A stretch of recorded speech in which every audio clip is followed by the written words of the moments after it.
سوات کے بیشتر سڑکیں گرد و نواح سے وہاں ملتی ہیں، اور وہ حکومت خیبر جو ہے اس نے ریسنٹ پاسٹ میں وہاں سیاحتی بہت اہم اقدامات کیے ہیں۔ میری ابھی کل اس حوالے سے بات ہوئی ہے، صوبائی وزیر سیاحت ان کے جو خیبر کے ہیں شوکت یوسف زئی، بڑے پرانے سیاستدان ہیں، وزیر اطلاعات بھی رہے ہیں، 3-4 مرتبہ الیکٹ ہوئے ہیں۔ ان کا یہ کہنا تھا جی کہ ہم حالات کی نزاکت کے پیش نظر کچھ زیادہ گفتگو تو اس پہ نہیں کر سکتے، لیکن میں یہ آپ کو یقین دہانی کراتا ہوں کہ ہم اس سیاحتی مقام کو کسی طرح بھی غیر محفوظ نہیں رہنے دیں گے۔ اب ان کے پاس کیا پلان ہے، کیا طریقہ کار ہے، یہ تو ان کی حکومت ہی جانتی ہے، لیکن یہ بات بڑی درست ہے کہ وہاں جو ریسنٹ 3-4 آپریشن اوپر تلے کیے گئے ہیں، ان کارروائیوں کے بعد جو ان مسلح جتھوں نے کی تھیں، ان آپریشنز میں کافی لوگ جو ہیں مار دیے انہوں نے، اسلحہ بھی برآمد کیا ہے، کچھ زندہ بھی گرفتار ہوئے ہیں، لیکن اور 2-3 معاملات ایسے ہیں، مثلا دیر بالا، دیر لوئر، گلگت بلتستان، پارا چنار اور شمالی وزیرستان، ان علاقوں میں بھی اس طرح کے جتھے ہیں، اور وہ کرتے کیا ہیں؟ ایک تو وہ امن دشمن کارروائیاں کرتے ہیں۔ اب یہ بھی کہا ہے کہ بعض جگہوں پہ ناکہ بندیاں انہوں نے کی ہوئی ہیں، ہر شخص سے راہداری وصول کرتے ہیں، پھر خطوط مراسلے لوگوں کو مل رہے ہیں۔ پشاور جیسے صوبائی دارالحکومت میں وہاں انہوں نے کئی خطوط لکھے ہیں لوگوں سے، تاجروں سے، صنعت کاروں سے، ان سے بھتہ طلب کیا ہے، اس طرح کے مقدمات بھی درج کیے ہیں۔ افواج پاکستان کے ترجمان جو ادارہ ہے، ابلاغی ادارہ ان کا ISPR، پہلے تو انہوں نے اس کی تردید کی تھی، پھر بعد میں کہا جی کہ یہ باتیں، یہ معاملات کچھ ہیں، لیکن اس کو بہت لو کیت میں پیش کیا گیا۔ ضرورت اس امر کی ہے، ہمیں چاہیے یہ کہ ہم اس پہ اتنے سرد موری کا مظاہرہ نہ کریں، اور یہ نہ کہیں کہ جی معاملات ٹھیک ہو جائیں گے اور کبوتر کی طرح آنکھیں بند کر لیں۔ اس پہ ہمیں چاہیے یہ کوئی نہ کوئی ایسا سٹانس لیں، ایسے اقدامات کریں جن سے پتہ لگے کہ واقعی حکومتی رٹ موجود ہے۔ خیبر پختونخوا حکومت کے لیے چیلنج تو ہے ہی ہے، یہ اٹ سیلف وفاقی حکومت کے لیے بھی چیلنج ہے، اور قانون نافذ کرنے والے جو دیگر ادارے ہیں، مطلب ایک DSP کو اغوا کیا گیا،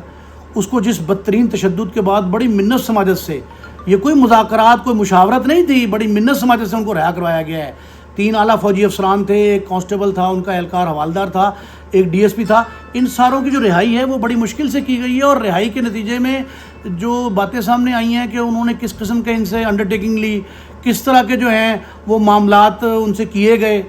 پھر یہ بھی کہا جا رہا ہے کہ وہ وہاں اب بھی روپوش ہیں اور کسی وقت بھی منظر عام پہ آ سکتے ہیں۔ تو یہ صورتحال کا ہمیں ہر پہلو سے جائزہ بھی لینا ہے، ان کا حل بھی تلاش کرنا ہے، بالخصوص وہ سوات کے وہ علاقے جہاں وزیر اعلیٰ کا اپنا حلقہ انتخاب ہے، یا وہ سیاحتی مقامات جو CPEC سے متصل ہیں، پاک چین دوستی میں دراڑ کا باعث بھی بن سکتے ہیں۔ سب سے پہلی بات یہ ہے کہ امن جو ہے وہ ہونا چاہیے، اگر امن نہیں ہوگا تو لوگ، سیاح بھی اس طرح متوجہ نہیں ہوں گے، اور اس سے بڑھ کر بات یہ ہے کہ CPEC کا جو مستقبل ہے وہ بھی غیر محفوظ ہو سکتا ہے۔ اس حوالے سے اور بھی خیبر کے حوالے سے بڑی اطلاعات ہے۔ خبر تازہ یہ آئی ہے کہ یوم پاکستان پر جو وہاں سیاحتی مقامات ہیں، پشاور جیسے بڑے شہر کے، مردان کے، نوشیرہ کے، تو وہاں جو داخلہ فیس ہے وہ کئی گنا زیادہ لی جا رہی ہے۔ حکومت نے 30 روپے رکھا ہے یا 20 روپے رکھا ہے انٹری ٹکٹ شاہی باغ کا، تو وہاں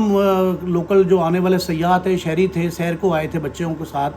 فیملیز کے ساتھ آئے تھے، ان کا کہنا یہ ہے کہ ان سے 50 روپے فی کس ٹکٹ لیا گیا۔ بھئی دنیا بھر میں یہ ہوتا ہے کہ جب اہم قومی ایام آتے ہیں تو وہاں تو اس طرح کے داخلے فری کر دیے جاتے ہیں۔ ہمارے ہاں بدبختی ہے، ابھی رمضان گزرا ہے، محرم گزرا ہے، محرم چل رہا ہے ابھی،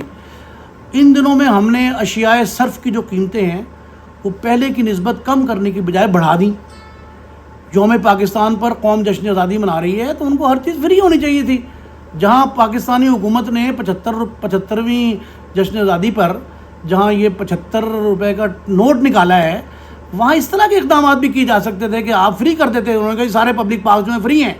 وہاں پنجاب میں تو ویسے بھی سائیکل اسٹینڈ اور پبلک پارکس فری کیے ہوئے ہیں۔ تو یہاں خیبر پختونخوا حکومت کو بھی چاہیے کہ وہ اس طرح کے اہم ایام میں وہ اقدامات کرے جس سے شہری جو ہیں وہ اطمینان کا سانس لکھیں۔ پہلے بھی معاملات مہنگائی کی وجہ سے اور بہت سارے خراب ہیں، لیکن کچھ آہستہ آہستہ اگر حالات بہتر ہونے شروع ہوئے ہیں تو یہ کوئی بات نہیں ہے کہ ہم چھوٹی موٹی باتیں جو ہیں ان پہ دھیان نہ کریں، اور اس کے نتائج جو ہیں وہ زیادہ وزنی، بھاری اور خطرناک ہو سکتے ہیں۔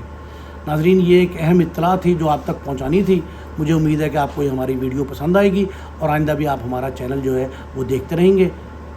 خدا حافظ. اللہ نگہبان.